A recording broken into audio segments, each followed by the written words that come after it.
Hi viewers, welcome to ஹர்னித் vlogs. இன்றைக்கி என்ன செய்ய போகிறோன்னா சுண்டக்காய் சாம்பார், பச்சை சுண்டக்காய் சாம்பார் செய்கிறது எப்படின்னு பார்ப்போம். நான் பருப்பு ஃபஸ்ட்டு வேக வைக்கிறதுக்கு எடுத்துருக்கிறேன். அதை நல்லா 2 தடவை வாஷ் பண்ணிவிட்டு நல்லா க்ளீன் பண்ணி வாஷ் பண்ணிவிட்டு தேவையான அளவுக்கு தண்ணி வைப்போம்.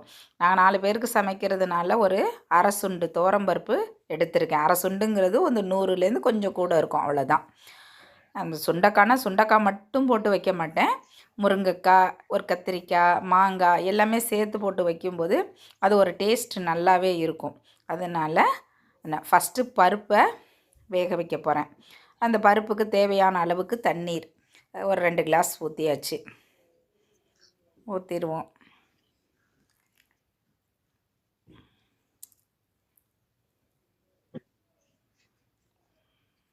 இப்போ இதோட வெங்காயம், சின்ன வெங்காயம், தக்காளி போட்டுக்கிட்டேன். அடுத்தது பெருங்காயத்தூள், கட்டி பெருங்காயம் போடுவோம். இப்போ கட்டி பெருங்காயம் தீந்துருச்சு, அதனால் நான் தூள் பெருங்காயம் போட்டிருக்கேன். பெருங்காயம் எப்போவுமே சாம்பாரில் கொஞ்சம் தூக்கலாக போடுங்க. கொஞ்சமாக மஞ்சத்தூள்,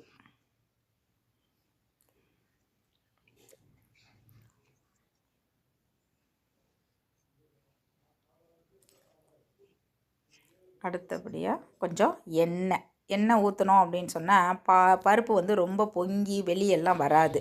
அதுக்காக ஒரு ஸ்பூன் எண்ணெய் ஊற்றணும். பருப்பும் கொஞ்சம் சீக்கிரமாக வெந்துடும். இப்போ ஸ்டவ் ஆன் பண்ணி குக்கரை மூடி போட்டு மூடி வச்சுருவோம். பருப்பு வெந்துக்கிட்டுருக்கு, வச்சாச்சு. இப்போ அதுக்கு தேவையான காய்கறிகள் எல்லாம் கட் பண்ணி வைக்க போகிறேன் நான்.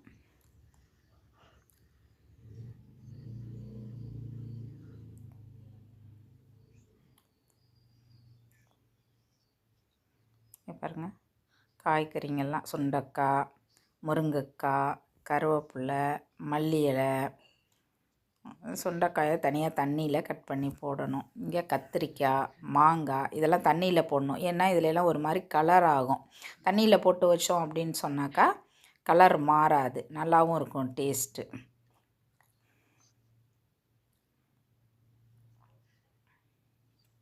இப்போ நான் அடுத்தபடியாக பருப்பெல்லாம் வெந்துருச்சு. இப்போ சாம்பார் தாளித்து விட போகிறேன். ஸ்டவ் ஆன் பண்ணியாச்சு. அதில் ஒரு அகலமான ஃபேன் வச்சுருக்கேன். எப்போயுமே ஒரு அகலமான கனமான ஃபேன் வச்சு சமையல் பண்ணோம்னா நல்லா குக் பண்ணுறதும் ஈஸியாக இருக்கும். அடி பிடிக்காது, ஒட்டாது, எதுவுமே இல்லாமல் ஒரு நீட்டாக இருக்கும் சமையல். நம்ம பாட்டுக்கு குறுகலான பாத்திரம் அதெல்லாம் ஃப்ரை பண்ணுறது அந்த மாதிரி இதுக்கு தான் நம்ம குறுகலான வானொலியெல்லாம் யூஸ் பண்ணணும். மற்றபடி சாம்பார் வைக்கிறது, புளிக்குழம்பு இது எல்லாமே கொஞ்சம் அகலமான பாத்திரத்தில் வச்சோம்னா நல்லது. இப்போ பாருங்கள், சட்டி காஞ்சிடுச்சு. இப்போ எண்ணெய் ஊற்ற போகிறேன் நான். அப்பப்போ அங்கே சைடில் எல்லாமே க்ளீன் பண்ணிக்குவேன். எனக்கு கிச்சன் ரொம்ப க்ளீனாக இருக்கணும். அங்கங்கே தண்ணி கொட்டி அது மாதிரிலாம் இருந்துச்சுன்னா எனக்கு சமைக்கிறதுக்கே ஒரு மாதிரி அனீஸியாக இருக்கும். அதனால் நான் அப்பப்போ ஏதாவது ஒன்று கொட்டிடுச்சு வச்சிச்சுன்னா உடனடியாக க்ளீன் பண்ணிவிடுவேன். க்ளீன் பண்ணிவிட்டு சமைச்சோம்னா தான் நல்லாயிருக்கும். இப்போ பாருங்கள், தேவையான அளவுக்கு எண்ணெய் ஊற்றுறேன். 2 தேக்கரண்டி எண்ணெய் ஊற்றியாச்சு. இப்போ எண்ணெய் காஞ்சிருச்சுன்னா அதில் என்ன போட போகிறேன் அப்படின்னு பார்த்தீங்கன்னா, கடுகு, உளுத்தம்பருப்பு. இந்த அரைஜாமான் பெட்டி நான் மீஷோவில் வாங்கினேங்க. வுட்டில் இருக்குது, ரொம்ப நல்லா இருக்குது, கம்பேக்டாக நல்லாவும் இருக்குது பார்க்க. அடுத்தது ஜீரகம் போடுறேன். சாம்பாரில் பொதுவாக ஜீரகம் போட்டு தாளித்தோம், 2 வெந்தயம் போட்டோம் அப்படின்னாக்கா அது அரோமா ரொம்ப சூப்பராக இருக்கும், நல்லாவும் இருக்கும் டேஸ்ட்டு. இப்போ வெந்தயம் 4-5 காஞ்ச மிளகாய் போடுவேன். அடுத்தபடியாக பாருங்கள், காஞ்ச வர மிளகாய், குண்டு மிளகாய் போடலாம், இல்லை நீட்ட மிளகாய், எதாக இருந்தாலும் கிள்ளியெல்லாம் போட வேண்டியதில்லை, முழுசாகவே போடுங்க. எதாக இருந்தாலும் நல்லா வாஷ் பண்ணிவிட்டு போடுங்க. நான் மிளகாயை கூட ஒரு வாஷ் பண்ணிவிட்டு போடுவேன். ஏன்னா அது மேலே ஏதாவது கெமிக்கல்ஸ் இருக்கும். இதனால் இப்போ பாருங்கள், கருவேப்பிலை அடுத்தது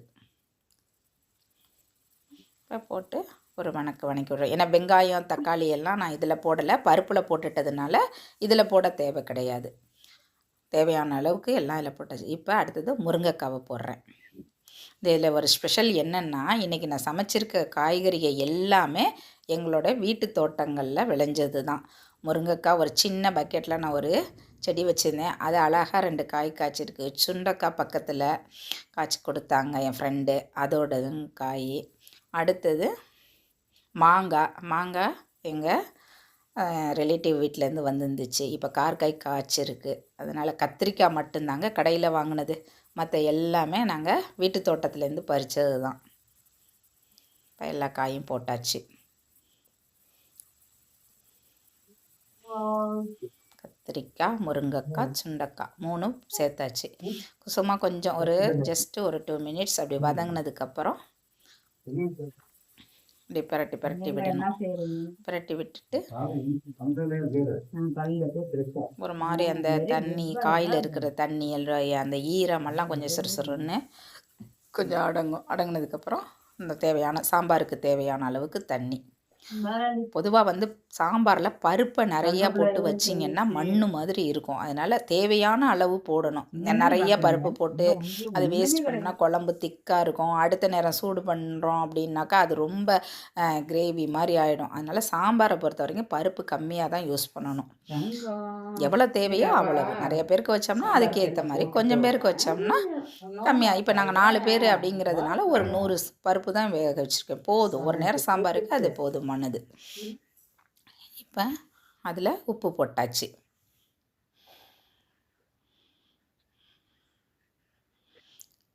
இப்போ அடுத்தபடியாக மிளகாத்தூள் ஒரு 2 டேபிள் ஸ்பூன் போடுறேன் காரத்துக்கு. தனி மிளகாத்தூள் தாங்க, சாம்பார் பொடியெல்லாம் கிடையாது எங்கள் வீட்டில். நான் அப்படியெல்லாம் நுணுக்கி வச்சுக்க மாட்டேன். எப்போயுமே இது எல்லாத்துக்குமே தனி மிளகாத்தூள், மல்லித்தூள் தான். ஆனால் அதோட டேஸ்ட் ரொம்பவே நல்லாவே இருக்கும். நம்ம செய்கிற மெத்தடு தான் இதுக்கு காரணம் ஒழிய என்ன தூள் போடுறோம், இதை சேர்த்தோம் அதை சேர்த்தோம் அப்படியெல்லாம் கிடையாது. எனக்கு பொதுவாக வீட்டில் இருக்கிற பொருளுங்களை வச்சு அதுக்கு ஏற்ற மாதிரி சமையல் பண்ணுவேன். சமையலும் நல்லா டேஸ்ட்டாகவும் இருக்கும். இப்போ உப்பு போட்டேன், மிளகாத்தூள் போட்டாச்சு, கொஞ்சமாக மல்லித்தூள் போட்டிருக்கேன். போட்டுட்டு தேவையான அளவுக்கு தண்ணி ஊற்றியாச்சு. இப்போ காய்கறிங்க வேகணும் இல்லைங்களா, காய்கறி வேகிற வரைக்கும் நல்லா மூடி வச்சுருவோம். மூடி வச்சிட்டோம் அப்படின்னு சொன்னால் காய்கறி வெந்துடும். வெந்ததுக்கு அப்புறமா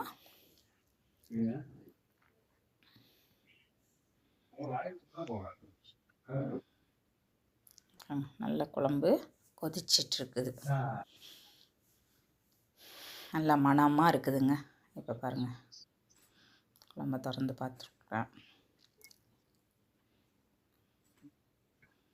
இப்போ முருங்கைக்காயை அப்படி நசுக்கி பார்த்தோம்னா நல்லா வெந்துருச்சு. முருங்கைக்காய் வெந்துருச்சுனாலே மற்ற காயெல்லாம் கொஞ்சம் ஈஸியாக வெந்துடும். இப்போ என்ன பண்ண போகிறேன், பருப்பு நல்லா குழைவாக 2-3 விசில் விட்டுருந்தேன். நல்லா குழைவாக வெந்திருக்கு பாருங்கள். பருப்பில் ஒரு மணமாக இருக்குது, பெருங்காயமெல்லாம் போட்டிருக்கறதுனால. இப்போ மாங்காவை போட்டுறேன். பருப்பு போடுறதுக்கு முன்னாடி மாங்காய், ஏன்னா முன்னாடியே காய்க்கு முன்னாடி மாங்காய் போட்டோம்னா கரைஞ்சி போயிடும், குழம்பு ரொம்ப புளிப்பாயிடும். இப்போ தேவையான அளவுக்கு அந்த பருப்பை ஃபுல்லாக ஊற்றியாச்சு. ஊற்றிட்டேன். இப்போ அடுத்தபடியாக கொஞ்சமாக ஒரு சின்ன அளவுக்கு தான் புளி போட்டிருக்கேன். ஏன்னா மாங்காய் போடுறதுனால புளி ரொம்ப போடக்கூடாது. பொதுவாகவே சாம்பாரில் கொஞ்சம் புளி போட்டால் போதும். அதுலேயும் இப்போ மாங்காய் போட்டிருக்குது அப்படின்னால கொஞ்சமாக தான் புளி சேர்த்துருக்குறேன். சும்மா ஒரு கொட்டை புளி அப்படின்னு சொல்லுவாங்கள்ல, அந்த சட்னிக்கு போடுற அளவு ஊற வச்சுருந்தேன், அதோட சேர்த்துருக்கேன். அது எதுக்காக அந்த புளி தண்ணி ஊற்றுறோம் அப்படின்னாக்கா, சாம்பார்லேயே ஒரு சுவையை அதிகப்படுத்தி கொடுக்கும். அதுக்காக மாங்காய் போட்டிருக்கீங்க, ஏன் நீங்கள் புளி போட்டிங்க அப்படிலாம் இல்லை. புளி போட்டால் தான் அந்த சாம்பாருக்கு ஒரு டேஸ்ட்டு கிடைக்கும். மூடி வச்சாச்சு. ஒரு கொதி விட்டால் போதும், மாங்காய் நல்லா வெந்துடும். வெந்ததுக்கப்புறம் நம்ம அடுத்தபடியாக இங்கே பாருங்கள், இப்போ அப்படியே அது சாம்பார் கொதிக்கிறதுக்குள்ளே நான் பக்கத்தில் இருக்க ஜாமான்லாம் பாத்திரம் கழுவுற இடத்துக்கு போடுறத போட்டுருவேன். அடுத்தது சாம்பார் ரெடி ஆகிடுச்சு, வாங்க சாப்பிடலாம்.